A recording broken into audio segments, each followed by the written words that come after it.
WCB Podcast, your source for all things Chicago Blackhawks and everything hockey. With your host, Jarom and Tanner. Let's do it. Jarom and Tanner. All right, it's another edition of the WCB Podcast. It's Jarom, it's Tanner. What's up, bud? Oh, nothing. You know, just hanging out. It was a pretty cool week. I mean, Pretty more cool. better things to look forward to now that we got Frankie coming back. Yeah, I would say it probably wasn't the best of weeks, except for we had one very good day, one emotional day, one awesome day, and Wasn't it the same day? Yeah, that's what I'm saying. One, there's just described multiple ways. I thought you were just counting off multiple days, but it's like that's just the same day in three different words. Because besides Monday, this was a shitty week for the Hawks. Yeah, it's kind of poo-poo. The homestand, and I realized that when I did my keys to the game against Winnipeg, I miscalculated. I underestimated the Hawks a little bit. I said that they allowed 12 goals and only scored 3. They scored 4. That is my bad, Hawks. I should give you more credit than that. But yeah, it was a homestand that we were kind of hoping things would kind of turn around. Bedsy was back, team was starting to get full. Then Bedsy goes down. I mean, we already talked about the Edmonton game. Yeah. Like Bedsy goes down sick. Teravainen's been out for a minute, hasn't he? Yeah. Yeah. And then, Burakovsky's out. You're still missing Frankie. And then you would think that on Saturday, honoring the Cup era teams, they would get a little spark. Yeah. And it just didn't. They did. They went up 2-0. Yeah. But well, before we get to that one, let's start with what was it, Thursday? Calgary. Was that Thursday? Yeah, it was Thursday. So. Yeah. I thought today was Thursday, so I'm like all thrown off on days. But yeah, Calgary in town. Hawks just dominated them so far this year. Coming to this one, outscored them 9-2. Bedsy love to do dirty things to this team. Yeah. And then this team likes to actually do dirty things to all of our players. Every game's been chippy as hell. Yeah. So I only saw so much. I saw the first couple minutes of the game. So I was able to see Danny Foligno score. Yeah, bud. And captain leading by example, going up 1-0.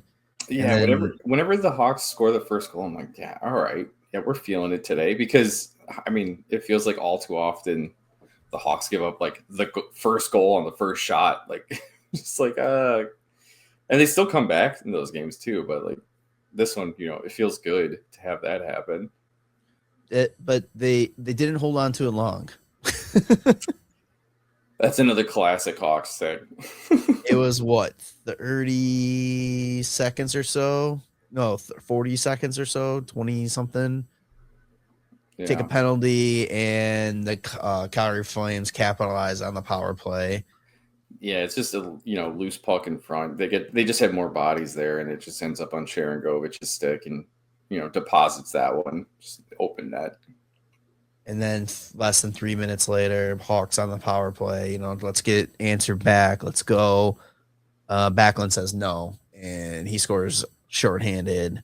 And okay, gotta ask, were they explaining or anything? Like, I saw on social media, like, Backlund's sister crying after that goal. Like, was there something weird about, like, something going on? Or, like, they made a big deal about, like, oh, Backlund scores with the sister in attendance, like, and she was like in tears. I'm like, was there something like I missed with that? I don't know. Okay. All right. I just had to ask. It was, so I had this game on, but like I had it on my computer just on the side while like my family was watching stuff on TV, and I didn't have like the audio turned up. And so I didn't really catch that. But I didn't know. I don't know. I just had to ask in case you saw something that I didn't, because you watched more of this than I did. But overall, it wasn't like the Hawks got blown out this game. Yeah, they lost 3-1. Devin Cooley had a fantastic game. there was like the Hawks had plenty of chances, and it was just he was getting everything. Yeah, 22 of 23. Mm-hmm. I mean, yeah, and it's like all those kinds. I feel like he's the one that's always been lit up. The Hawks lit up both times earlier in the season.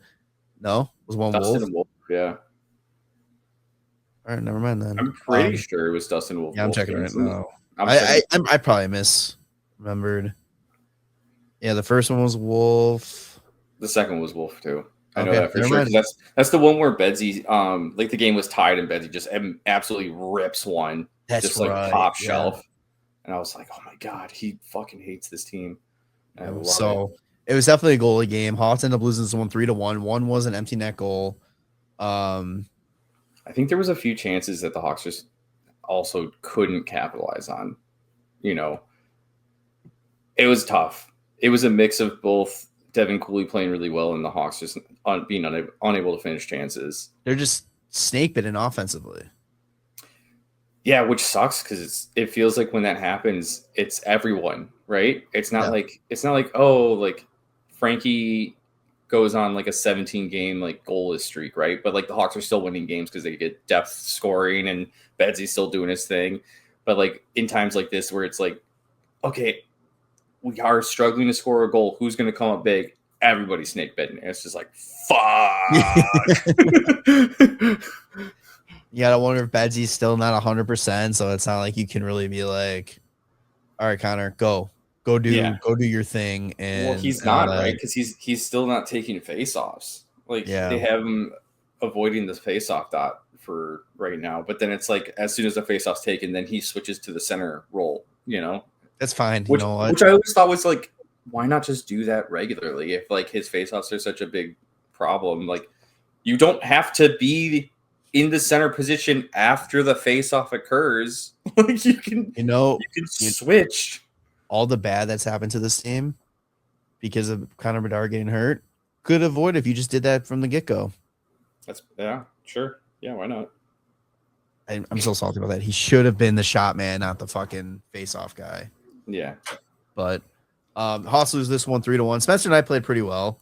I mean, 20 of 22, 909 save percentage.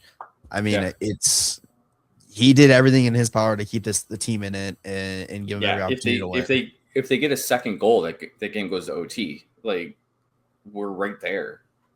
Yeah. Like I said, the first goal was, just more bodies in front for them than us, and then the second goal was actually kind of filthy. That backhand. It was a little breakaway move. Yeah. So then the Hawks have to kind of forget about this one pretty quickly. They had the Boston Bruins come to town on Saturday, and like we talked about, it was the big night to honor the Stanley Cup era teams, and we got to see a lot of faces from the Cup era team, and it was really fucking cool seeing Jordan some of those guys out there. What's that? Jordan Henry, Ben Smith, Hendry, whatever. Ben Smith, yeah, those are the big names. But like, man, seeing Bufflin back, he's a big boy. Hey, he's fishing. He is fishing. He's eating good. You got Buff, you got Bolin, Shaw. I mean, it was awesome. It was just so cool seeing all that. Versteeg was back in the house. Bolin and Pickle. Burish, yeah. Seabrook, Keith, Hossa was there. A lot of them stayed too for Monday's game, which was cool. Yeah, Hjalmarsson was missing. Yeah, but they mentioned it when they did the intros, and they did the specific core players, and they're like, "Well, obviously Kane and Toews can't be here because they're still playing hockey." And they're like, "Unfortunately, Nicholas Hjalmarsson has a prior engagement going on in Sweden, so he was unable to make it." It's like, fuck, our sweet prince, dude, he's the best. I still wish they would find a way to retire his 4. I'm sorry. Just do it. Honestly, just do all the core guys. Every guy that won 3 cups, just do it. Just do it. No argument here. All right, good. Yeah. I'm gonna write a handwritten letter to Danny Wirtz. And it's like, my main goal here is to retire Hjalmarsson's number. Here's how we can make it reasonable in the eye of the casual fan. Fuck all your requirements that you created to retire numbers and go with this. I'm sure he has like obviously because shot blocks weren't recorded for the longest time, but he was in the era of shot blocks. He's got to have the most in Blackhawks history. I think Siebes actually does. Fuck, that makes sense too. Let's see.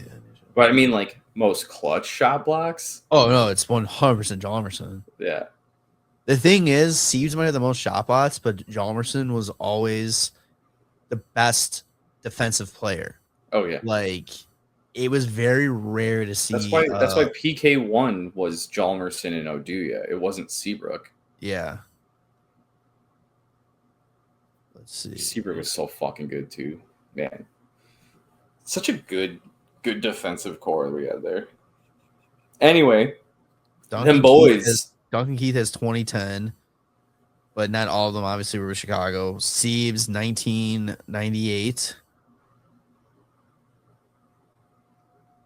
Wait, what? Oh, 2010 blocks? Yeah. Dude, I was so confused. I thought you meant like he had the most blocks in 2010. And then you said, but now those were in Chicago. And I was like, what are you talking about? No, I knew exactly what I was doing. I knew exactly what I was doing. All right. I didn't watch this game live. Because we were at an outdoor game that we had an outdoor game during it, and then I just kind of forgot to look up stuff about it. I saw they were up 2-0 with the phone on the bench, and then as I'm driving home, it just sees like, oh, my scores pops up on my CarPlay, and it was like 2-2, 3-2, 4-2. I'm like, no. It's just like I don't know. In my head, I was like, I guess Soderblom just did his thing. Yeah. So I mean, I don't know if you got anything to say about this game. No, not really. I was excited because I thought we were gonna win. It was 2-0, and then like you said, like I literally get home from that outdoor game we played in. It was fucking 4-2, and I was like, well, I guess I'm not gonna turn this on. Yeah. I did watch like some of the highlights. I don't know if you like kind of to tie in Nazar coming back. McAvoy had also taken a shot to the face like in December, and he's been playing. He's going full shield. No shit. Yeah. He's going bubble. He's going bubble. I saw Nazar in like his practice pics. He's got just the visor and then just the jaw protection. It's like, I don't know, man. Just go bubble. Well, here's the thing. Nazar doesn't. I mean, I can understand McAvoy. McAvoy's in front of the net. Yeah. Nazar's not. I say this as he gets hit with a puck while he was in front of the net, but like he's not in front as much as a defenseman is. So I understand. I get that. Yeah, but remember when Bedsy got his jaw broke, came back, went bubble beds. Oh, bubble beds, baby. Bubble beds, bubble beds. And just so you know, 1,186 block shots for Hjalmarsson in Chicago. 1,186? Yeah. And you said 2010 for Keith? Was his career. Oh, okay. So Hjalmarsson had more block shots in Arizona than too. He had like 400. But, yeah. Dude, Keith was only gone for like a season, so that's kind of crazy. I'm like checking because it was like that StatMe site, and I don't know how much I trust that site. Okay. Definitely don't trust it.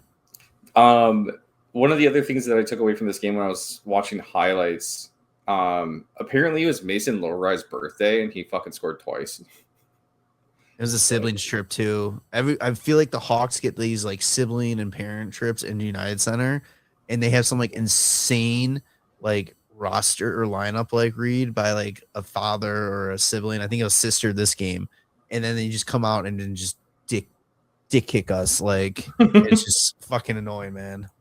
Well, I always feel like Pasternak does really well against the Hawks, and of course he gets 2 assists. But at least we didn't let him score. Anyway, let's just move on to the next one. Hossa puts on his Instagram story a picture of pasta. Always good seeing you. Fuck you, Hossa. Know your loyalty. Hey, know whoa, your loyalty. Whoa. Oh, I love you, Hossa.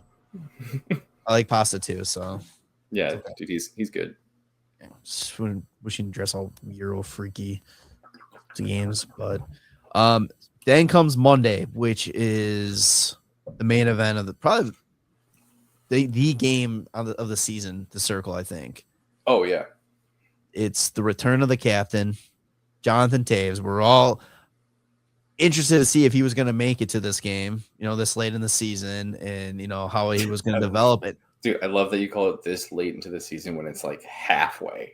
But still, though, like considering know. how much he's played and all that, like I didn't know if he, like, I honestly was fully expecting him to get hurt or something at some point. But he's played, I think, every single game this year. I think so too. Yeah. Yeah. So it was awesome to see it. Everybody's hyping it up. The Jets are hyping it up. The Hawks are hyping it up. And, you're hearing stuff from Kane and, the interviews and all that stuff going into it. And it was one of those things I kind of kicked myself for not splurging and buying tickets to be there. Yeah. But they were ridiculous. I'm sorry. Yeah, I think that was the game everybody wanted to go to. I got a fucking way to pay for. I can't fucking splurge on what I was going to have to pay for fucking decent seats there. But Dude, plus, like, with Toews coming into this game with like 4 goals in 5 games, like I was like, oh shit, and he's kind of on a heater right now too. Yeah. Fuck. I legitimately looked at him on fantasy and I was like, nah, I can't do it. Like I had the same thought. I was like, oh god, do we Jonathan Toews revenge game? Yeah, right. He still played 18 minutes. Like, that's crazy. And he looked great. Yeah. I mean, he wasn't like vintage Toews. Obviously, he's not going to be that, but him playing that lower role on a team, man, I think it's, dude, he's like extended his career, I think. It's funny. I think it probably was because I don't know. It's so interesting. I'm looking at his like last 5 games. And so it's like 15 minutes and 25 seconds, 15 minutes and 45 seconds, 17 minutes and 35 seconds, 18:06 for the Hawks, and then 15:30. And I'm like, oh, they played him a lot more ice. And then I'm looking at his shifts, and he's got 20, 19, 23, and it's 18 against the Hawks. I'm like, did the Hawks just trap Toews on the ice every time? There was one power play that he stayed out for all but 15 seconds of it. Oh, geez. Yeah. But no, I think he was just he was taking advantage of shifts. Oh, yeah. He was sitting there. I also love that first period, Bedard goes and throws the body on him.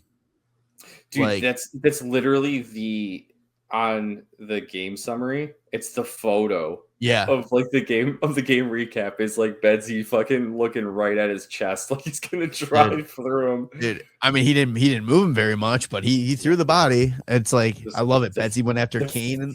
The future is now, old man.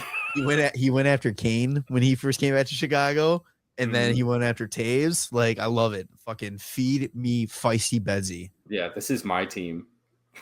But so it was crazy. Yeah, it was great to see him out there he was out there for the anthem. He started the game, and just Toews on the United Center ice for the anthem. Like, it felt right. Yeah. And I thought it was going to be weirder for me to see him in another jersey than it was Kane. Mm-hmm. But it felt good. It not felt good in terms of like, oh yeah, good on him, but like it felt right because it was his hometown team. I think ever since there was like talks of him not playing in Chicago, I always kind of was like, I hope it's Winnipeg. I really hope he goes home and he plays for the hometown team and all that kind of stuff. Yeah. And I'm glad that's what played out. Yeah. I'm curious to see if he ends up playing next year too. Or if it's like, all right, that was it. Is he cup chase? Just he becomes like Jarom McGinley, where he ends up in like random fucking places. Like, oh, like he went to LA and then he went to Colorado. Dude, I could see Toews in Colorado though. What if Detroit picks him up for some depth? That would be insane. I'd do it. Fucking do it, dude. Does he have protection? Does he have trade protection? Oh, I'm sure they're like whatever I'm sure it's like whatever he wants to do, they're probably gonna let him do. Yeah. I mean, yeah, that's true. He does have a full no move, it looks like. And he's got those fat bonuses. Detroit would be on the hook, though, for some fat bonuses. I know, that's what I was saying. But, or they'd be like, technically the contract says if the Jets do this, if the Jets do that. Like, they never necessarily say the team that Toews plays for. It just says the Winnipeg Jets. If it was like the Jets make it to the round 3, but Toews is not on the Jets anymore and he's getting bonuses. Oh, wait, no, he has to play 50% of the games. Okay, yeah. That's like the qualifier. That's so fucking hilarious. So he plays 50% of the playoff games, but it wasn't on the Jets. So dude, he's already, he's played almost 50 games? I think so, yeah. So that's an additional $2.2 million that he's just earned on his contract. Good for his contract with the base salary was $2 million. He's already doubled it by playing 50 games. That's Johnny, baby. Let's go, Johnny Hockey, baby.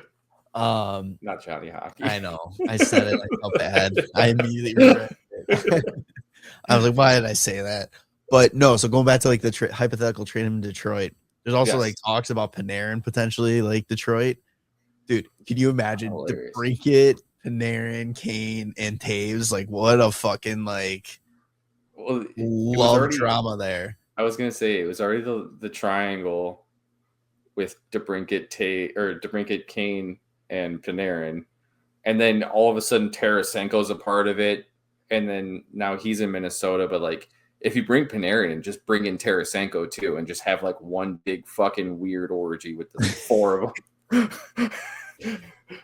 You got the original with Kane and Toews, then you got the next in line, the Panarin. Mm-hmm. And then you have the creepy old guy with the young kid with the Brinket. And then you just got the weird guy that sits in the closet in the cuck chair and Tarasenko. Jesus. Some weird shit you got going on in your head there, bud. Oh. Anyway, the Winnipeg game. Back to that. Yeah, obviously got the video. I was almost texting you guys when they were going to do the video package for that commercial break. I was texting you guys going like, man, they really are just giving these packages out to anybody, huh? Like he doesn't deserve it. Dude, I thought it was a shitty package video. Not gonna lie. They've done better. Yeah. Oh, I mean, the video moments were nice because it's like, his first goal in Chicago, his absolutely filthy goal against Colorado, his rookie season. Yeah. Just lifting the cup multiple times. But yeah, there was like some sick goals that he had.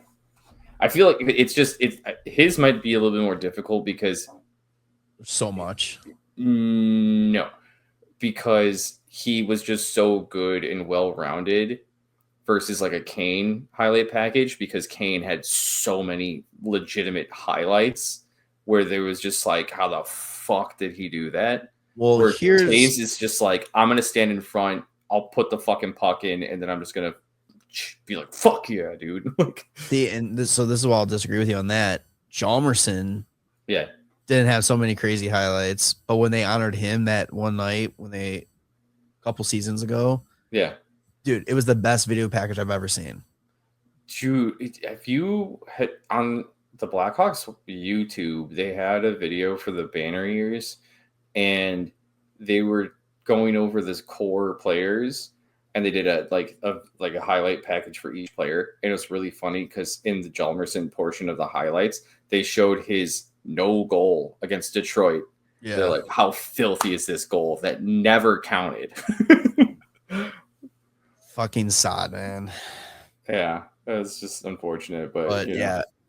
So they play the video package, and he gets just standing ovation that just will not end. Almost 4 minutes in length, longer than blew Canes out of the water. Like every time he tried going back to the bench, his bench kept sending him out there. Darren Pang is just like, you could tell he's like realizing he's on camera, but forgetting that his mic's on type things. He just keeps like, no, keep skating cap, like yelling at him kind of thing. Like I love the camera catching Toews just going, all right, yeah, to the fans. It's like, come on, like, I'm trying to play hockey. I thought it would have been so funny is if they got called for a delay game, like the Jets, like yeah, right. That'd be so but that'd be good.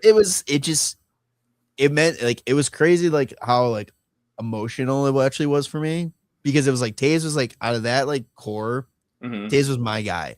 Like he was my favorite out of all those guys, and just seeing him have that opportunity to come back and have that moment when it really didn't seem like he was going to get another chance to do that. I mean, he did have that that final game, which was an awesome send off for him in Chicago.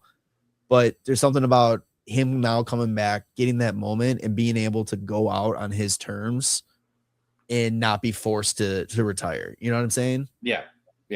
So like it was just kind of like all the struggles since COVID to kind of have, what would have been a normal tail end of your career. Yeah. And he gets that, and I think that's just no one deserves it more. Like generally one of the best to do it on and off ice, nicest guy ever, like just a generally good person. So I'm very happy that he got that moment. Yeah, I agree. And then there was hockey played still. That's true. There was. I think Toews just ruined the first period with his whole stuff because nothing happened. Yeah, pretty selfish. And then it actually looked like the second period was going to pretty much be the same until Jason Dickinson with just it was like one of those laser beam, but it also felt like a random fucking shot too. Like it just didn't even feel like it was like a shot to be a shot. Dickinson can do that. It's just I feel like after his 20-goal year, like he hasn't gotten a chance to just rip it from like that in between the hash and top of the circle area. It's amazing. I'm rewatching it too. It's just the puck bounces back up, or it was just a weird bouncing puck, and it's like it doesn't even look like he got anything on it, and it zips. Yeah, dude. Where he just corrals it after it just drops, and then just quickly puts it on net and just rips it top shelf. Yeah, it's pretty nasty. And then you get Bedsy, empty netter. And I just love it. He was bar down on that one, and then I just they catch his face like oh shit. He goes, I almost missed that. I almost missed it. But like, yeah, it was good to see. Hopefully that's gonna kind of he does the oh no, I almost missed it. But I hopefully that I know it's empty net and nothing special, but it's like hopefully that'll be a nice like get her going. I think that's his first goal since coming back from the injury. Yes. He had a couple assists here and there. Yeah. Yeah, because he was sitting on 19 for a while before the injury. So yes, that's right. Yeah. Because he only had 2 assists like a week ago, and he had an assist against Boston, and But fucking Hakuna Matata this game. Matata is just a stone wall. Who do you want starting for Team USA? The guy that lets up a goal and has to get pulled to give his team another chance, or the guy that just gets a 32 save shutout? It's a 32 save shutout all day. It's silly that he wasn't even like on the list. I know.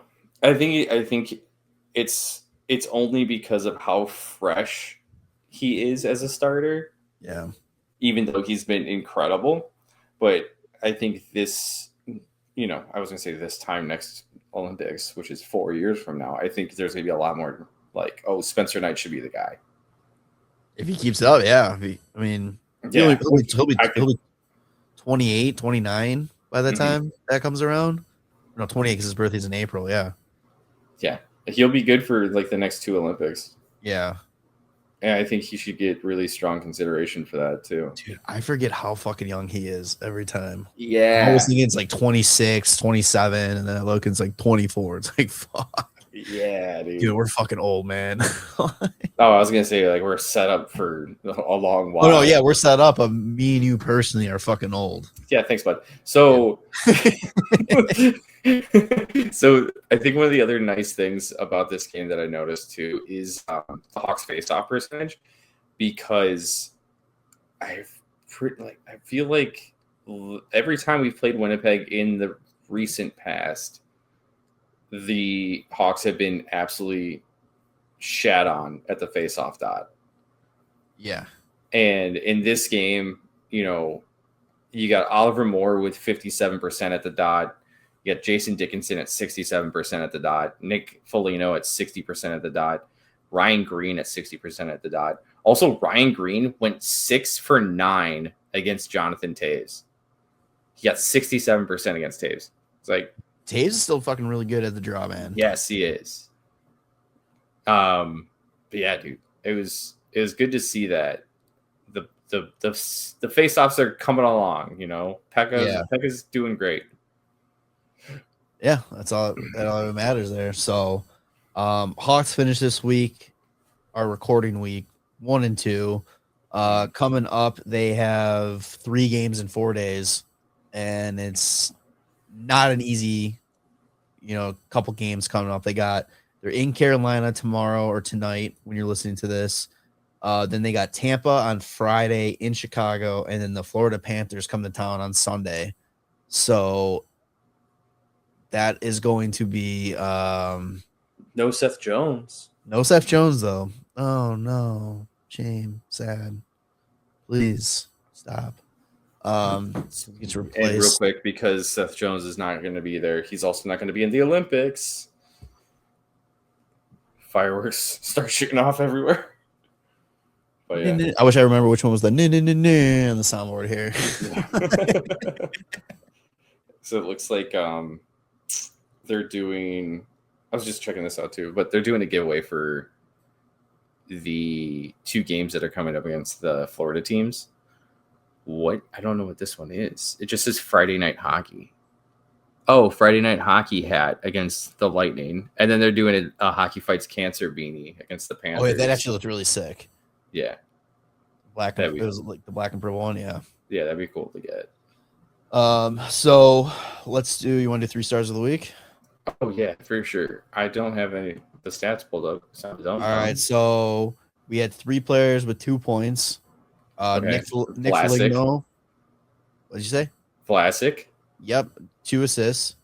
Mm-hmm. Connor Bedard, a goal and an assist. Sick. Nick Foligno, a goal and an assist. Foligno and Vlasic were both +1. Bedsy was a -2. Then gross. you also you have Spencer Knight, who's 1 and 1. Filthy. 1-1 with a .963 save percentage and a shutout over 2 games. Easily number 1. Yeah. Let's go Daddy Foligno and Vlasic. Yep. I agree. Yeah. I mean, Bedsy, you had a great week, but dude, Donnie had fucking just an assist, but he's a +1, 6 pins. Fuck, wasn't there a scrap? What game was it? Was it Calgary? It was like Donato fucking dropped their big fucking guy, but he's really just fell over. No, it's Connor Murphy. No, it was Connor Murphy had the fight. He got a double for roughing because the guy fucking fell immediately. Yeah, but Connor that was when yes, but it was after that. And it was because the guy, Kevin Ball, had hit Oliver Moore, and then Donato went after him, and the guy just like fell back immediately, and Donnie just went like fucking started fisting him. Oh, that's right. And then Levshunov just turns around and like looks for somebody, and the guy comes skating by, and he just immediately like fucking grabs him by the throat. And I was just like, oh, and then didn't Levshunov like go after a ref too? Like, yes. He thought it was a guy on Calgary like grabbing him. Yes, dude, that was wild. But yeah, that was fucking hilarious. I loved it. I fucking made a note to talk about this. Can we just talk about Connor Bedard's patience too with the puck? There was that toe drag against Winnipeg. Yeah. that he goes and he pulls it and he's dragging, and he got 2 Winnipeg Jet players that just absolutely bite it. And they just fucking ankles broken, just down, and Bedsy. It's just like, it's insane that this kid, like, some say he's still toe dragging it to this day. dude, he got a solid shot on too, but it's just like the ability to, especially when they know that he can do these kind of things, to still like embarrass them and make them like look that bad.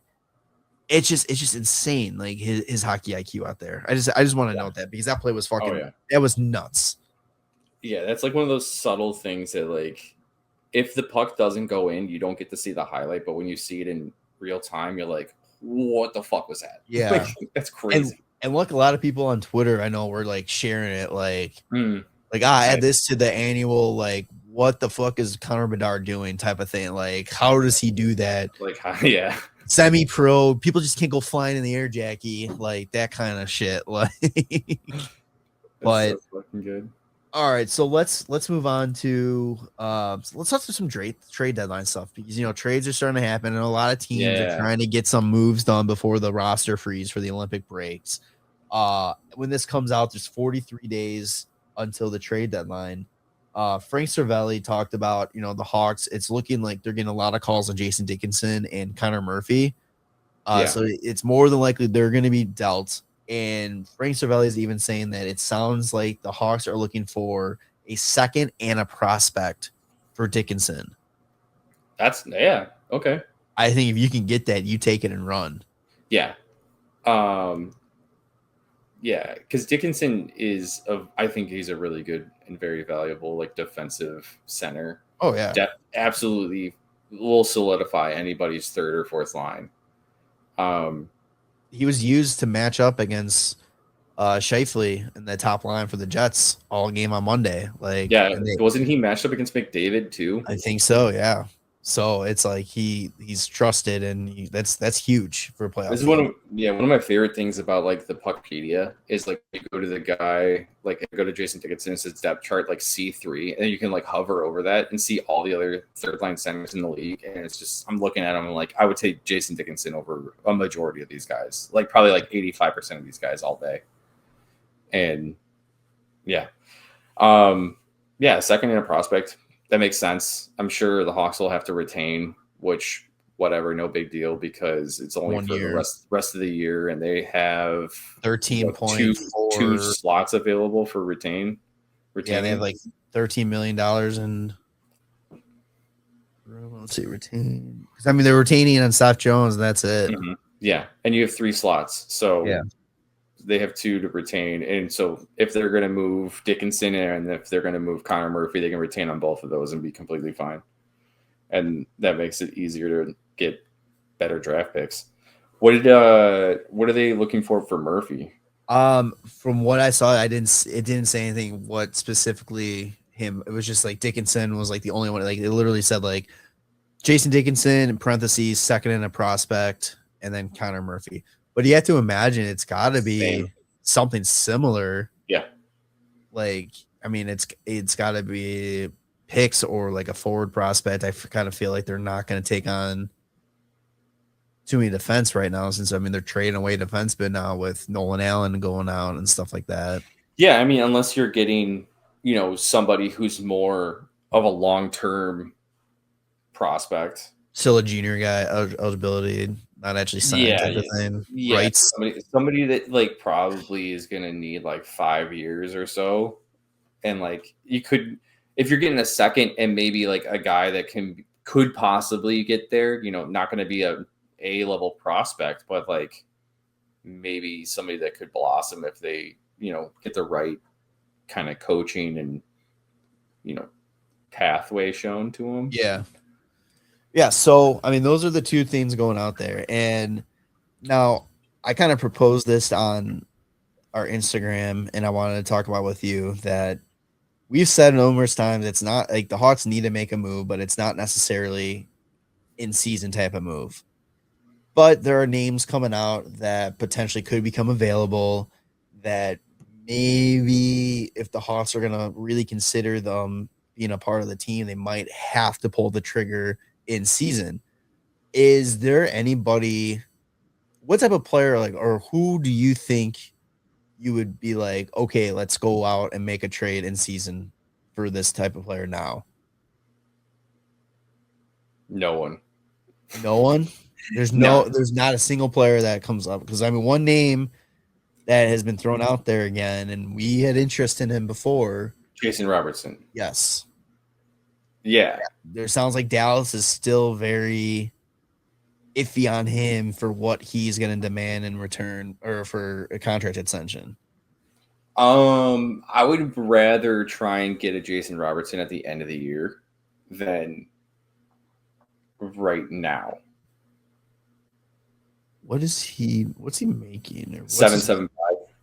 Is it for 2 more years? No, this is last year. Oh, it is his last year. Okay. Yeah, but he's an RFA. Yeah.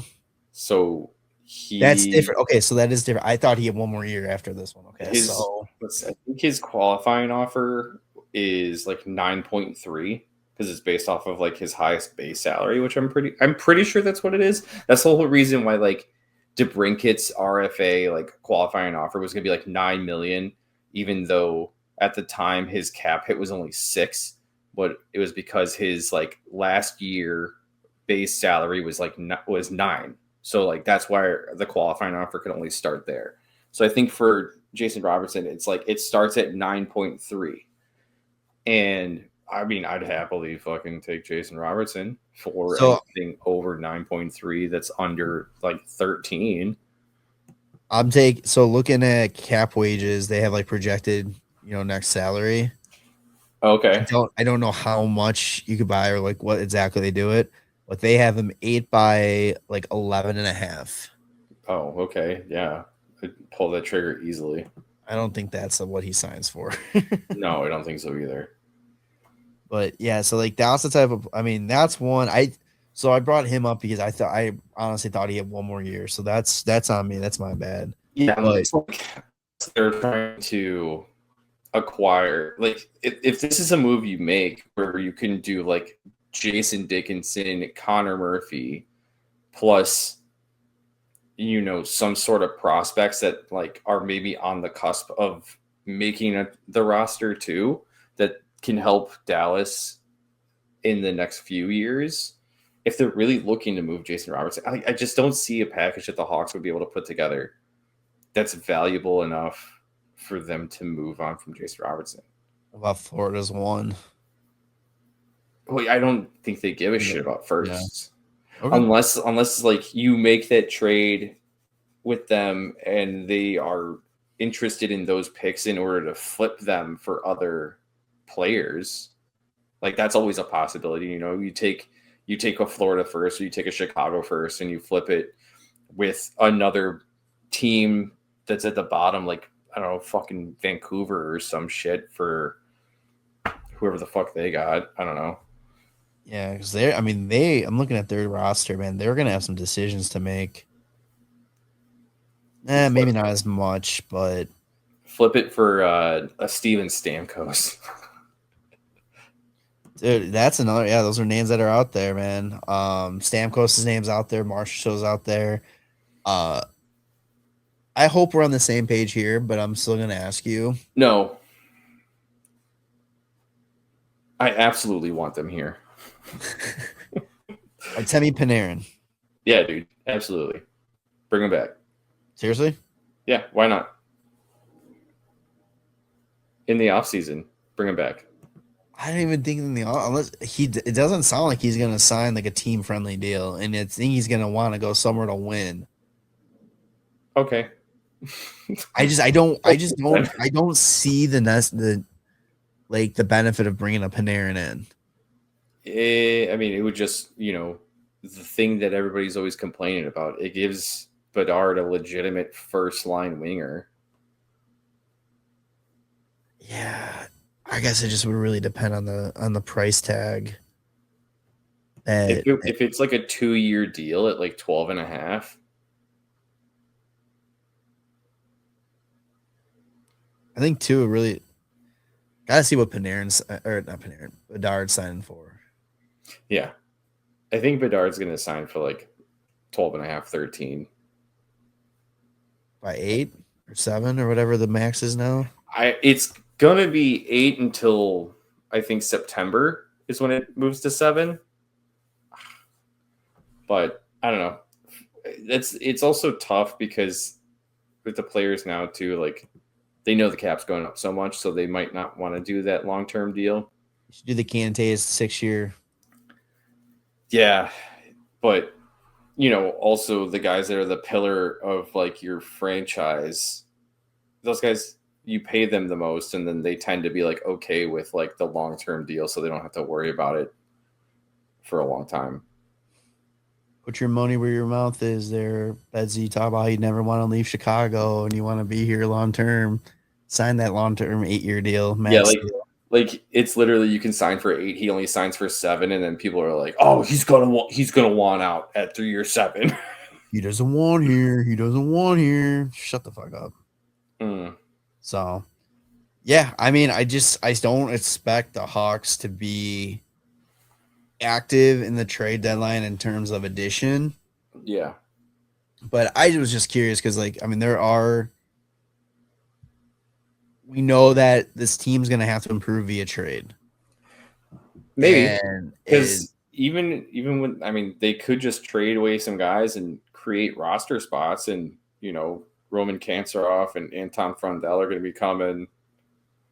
You're really trying to make me sound like an asshole here with these guys. You really are. Like, they're going to be a key factor, but like you can't this team can't be built on nothing but young kids.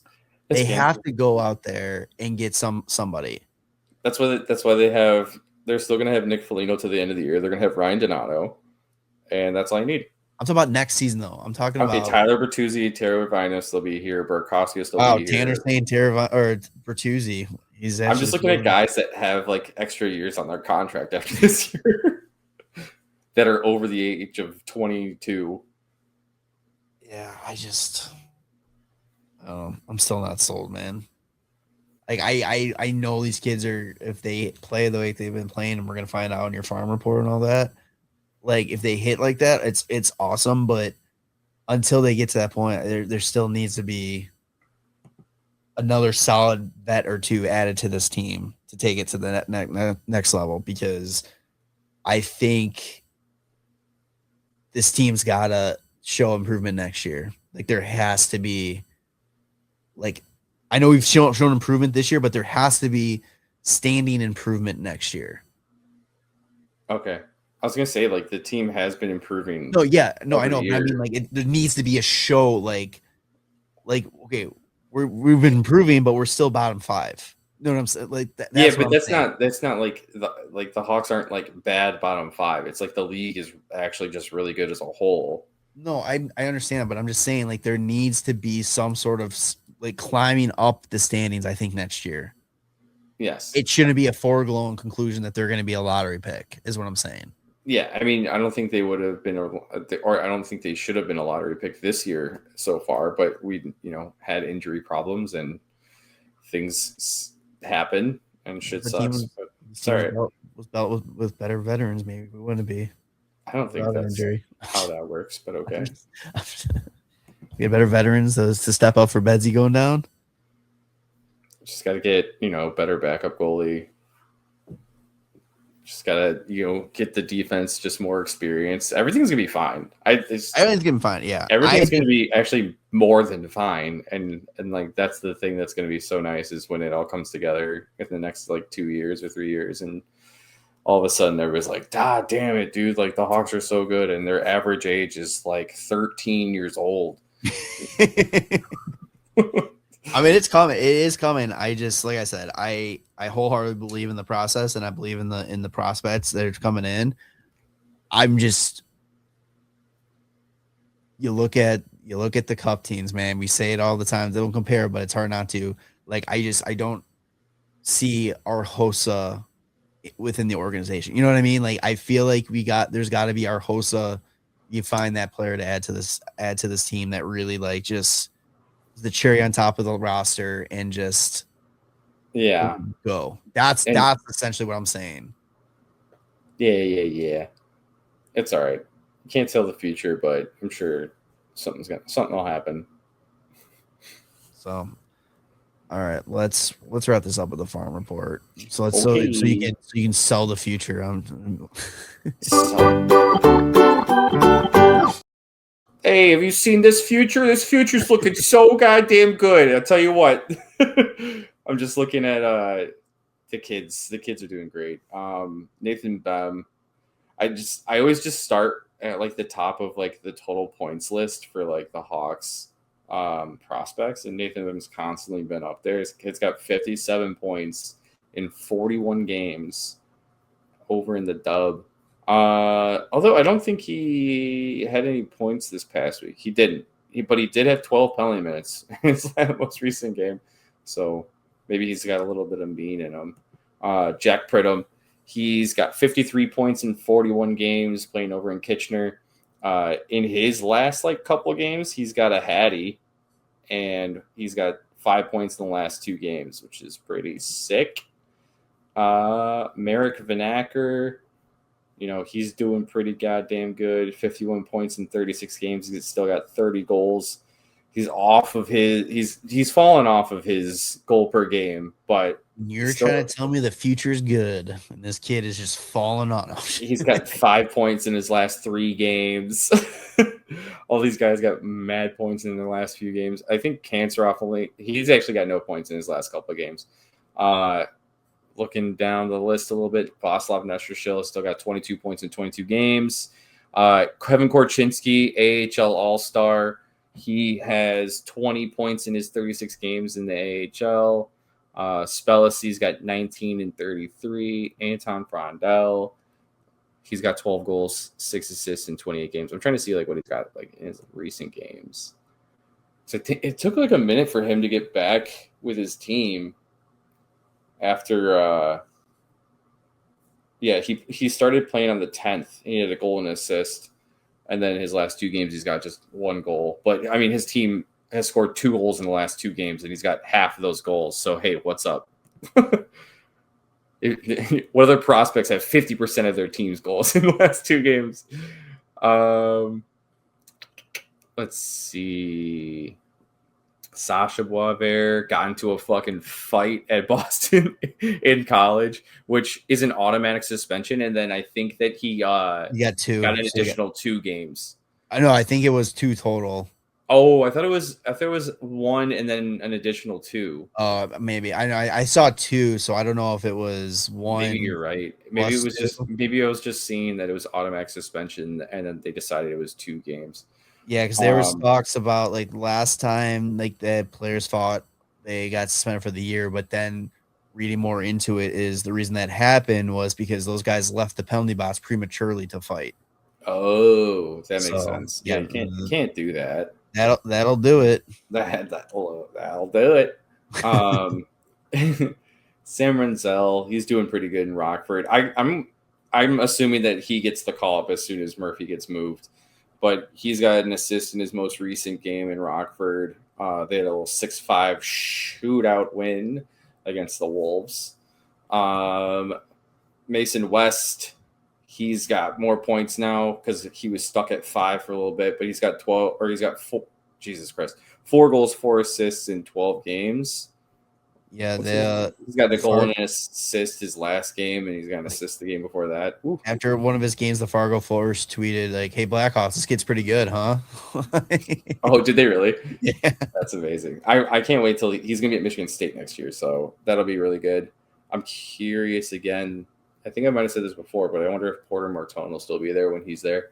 I don't think so. Yeah, probably not. The kid's pretty sick. I don't know. Goalies are still good. That's about it. I think we already mentioned the games on Team Slovakia. Yeah, we mentioned it. Okay. Yeah. Always giving him the respect though. Like they're doing like, players by like team, and they've apparently the minor league players aren't worthy enough of putting recognition on there. Yeah, that's all right. So they're gonna find out. Yeah, pretty soon. All right. I think that about does it. Yeah, why not? Gone almost an hour here. So episode 350. What do you call it, Tanner? So it just be like, welcome back, Toews. Oh, welcome back 19. Welcome back 19. Yeah, I like it. So, all right. Episode 350. Welcome back 19. Make sure to follow us on your favorite podcast feeds, Spotify, Apple Podcasts, the big two. Subscribe to the YouTube channel, social media at WCB Podcast, and we will see you on the next one. All right. Love you, boys. Bye.